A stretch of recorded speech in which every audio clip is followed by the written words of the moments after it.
telling people we might no longer be on the air because of the fact our 10 kilowatt, which is just a standby transmitter, is just an emergency transmitter. So we need a continuation of the dynamics of the voice of the prophet and voice of the people, which is Radio Veritas. And that's in my good friend June Kitley came in because he was, I think, at a realist camp. And they were given this Radio Bandido, which is RJ. So they went there while we're still in Radio Veritas because our 10 kilowatt transmitter is still on and available. Still available. But then suddenly it's losing signal and problem, and that's why Radio Bandido came in, which is also critical on that time. And that's why we rely too much on the transmitter of Radio Bandido, which is not the Radio Veritas per se. That is the RJ, the Jacinto's radio station somewhere in Santa Mesa.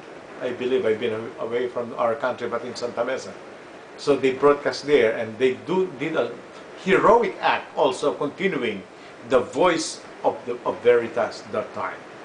And then Sunday evening, we're still broadcasting, and then we're already gone by Sunday evening. So I decided Monday morning, I went to Camp Crame, and then I asked permission from Ramos, really I'll go to Channel 4 of my own. I was wearing my clerical attire, or my clerical habit, which is called sutana.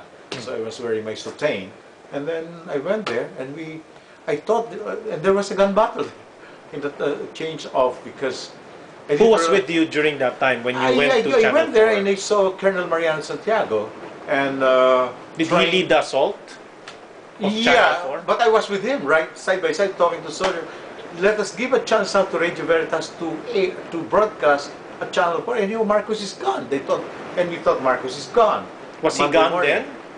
We thought Marcos is gone. That's what we were told. So we're telling the people, the security of Channel 4, or the MBS, Manila Broadcasting System, which is the government TV station, to let us in. We are the Radio Veritas people. People hears us, knows our voice, and we should continue shepherding and telling the truth and the events happening so that they know how to respond appropriately. So then, unfortunately, I believe 2 soldiers were shot, 1 engineer, I think it's heart attack more, because it was a real danger. And when we assaulted that, they almost shot us from the inside. So you can notice in the newspaper, I collapsed because I almost shot, but I was not hit. But you can see in the paper that was me, that I fell down because the shot was almost on my side, and then I fell and they took picture and that. But the rebel soldiers led by Colonel Santiago were able to penetrate Channel 4. Yes, we were able to convince people.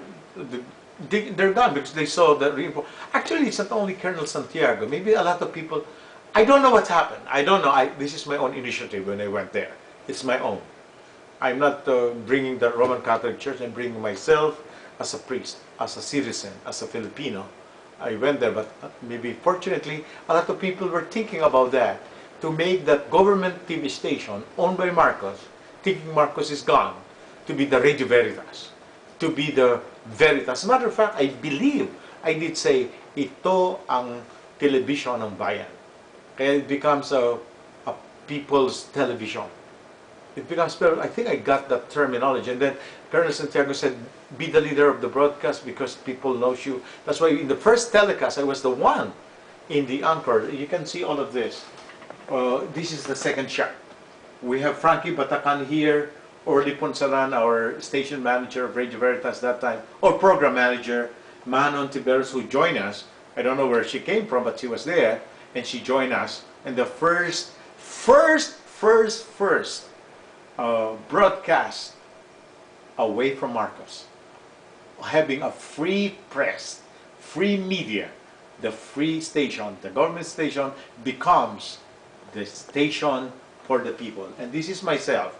I was wearing my my sutana, my sutana, and I was still a priest. And then we were broadcasting. We like to continue what we've been doing in Radio Veritas since Radio Bandido. So Radio Veritas, Radio Bandido, and then Channel 4. I was not in Radio Bandido, and that's very good that June Kitley has that critical day for her. So each day, there are some central figures in each critical day. On the 25th, the last day of the People's Power Revolution, when Marcos was literally and physically ousted from power, what do you recollect?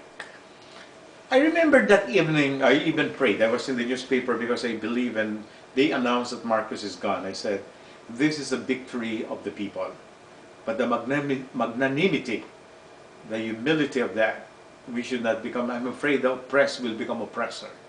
So I believe this is a moment of reconciliation, the moment to bring the grace of forgiveness, but at the same time, the moment of building the people that was destroyed.